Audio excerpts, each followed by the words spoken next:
Hi, my name's Seth Robinson, and I'll be here to talk to you about Albert Camus.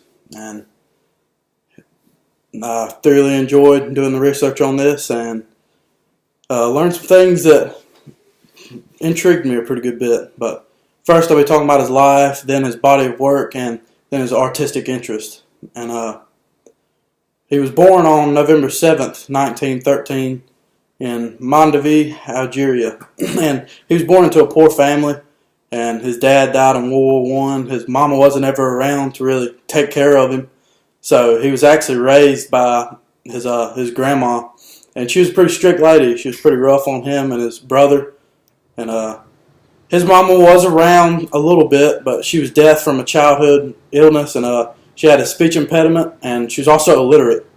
So, he did good being brought into the world in a family like that. And he was an athlete in school. He played football, and he had tuberculosis when he was young, and he had to quit playing. And he was also a scholar athlete, so he was actually pretty good. He was humorous and didn't really take himself too serious, which made him a fun guy to be around.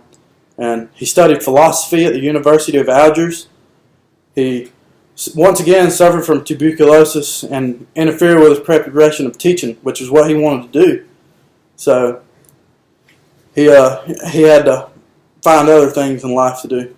And he was a pacifist, and he was totally against brutal punishment anywhere in the world, which we'll talk about later in some of his works.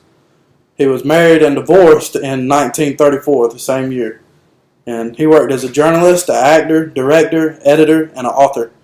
He was married again in 1940 to Francine Fleur, and stated that he didn't believe in marriage because he thought it was unnatural. So he had some other women in the picture while he was married to her. But he had two twins that were born in 1945, and he ended up dying in 1960 in a car accident. And but he published his first work in 1942, and it's The Stranger.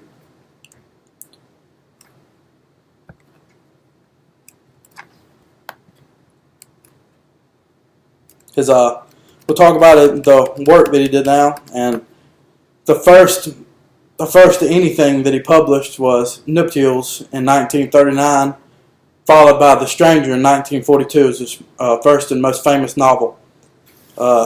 Next was The Myth of Sisyphus in 1942, and he edited Combat in 1943, which is an underground journal he edited about French resistance in World War II.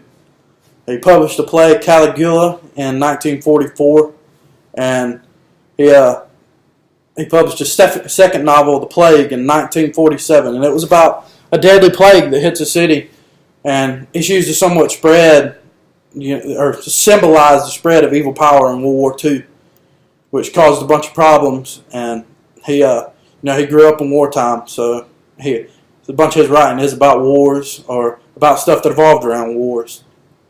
And he wrote the plays Cross Purposes in 1944 and The Just Assassins in 1949. In 1944, he wrote Resistance, Rebellion, and Death. It was written about crucial punishment used during the Algerian War of Independence, and it's mainly about the guillotine. I read that he felt pretty strongly against the guillotine. He didn't really approve of that, and he showed it in some of his works. He thought it was a very cruel way for people to be treated, and that put somebody in jail or something, but don't kill them. Don't kill people like that. It's not right. He wrote The Rebel in 1951. It was condemned by satires, Les Temps modernists, and because of personal problems between the two authors. Most of the time they wondered why they were put into their names were put together sometimes, because Camus thinks that they were nothing alike, but the problems between the authors and satires talked a little bit about it in Les Temps modernists. Then the last book that he published and wrote was Exile in the Kingdom in 1957. He's awarded the Nobel Prize after this work, and his last work before his death in 1960. And he was awarded the Nobel Prize, and he gave a real big speech about the Nobel Prize, his acceptance speech, and he talked a lot about the guillotine and cruel punishment and everything, just trying to get the word out there that that's not right. We don't need to be doing that. And but he was accepted into the Nobel Prize category with the people. His artistic interest, he loved philosophy, which is what he received a degree in, and he wrote most of his material, with a philosophy background. And that's what he just received his degree in that instead of teaching, because the brucellosis got to him, and he couldn't ever be a teacher. And he also worked many jobs after that, and just little odds and ends just to try to make a living while he was getting his philosophy degree. And then that started off when he became a journalist. And he wrote about politics and government in wartime, because the world was at war during most of his life. Like I talked earlier, like from when he was born, his father died in World War I, and the French resistance, and then you had the Algerian War for their freedom, and World War II, and it was just the whole time he was alive, everybody was fighting each other.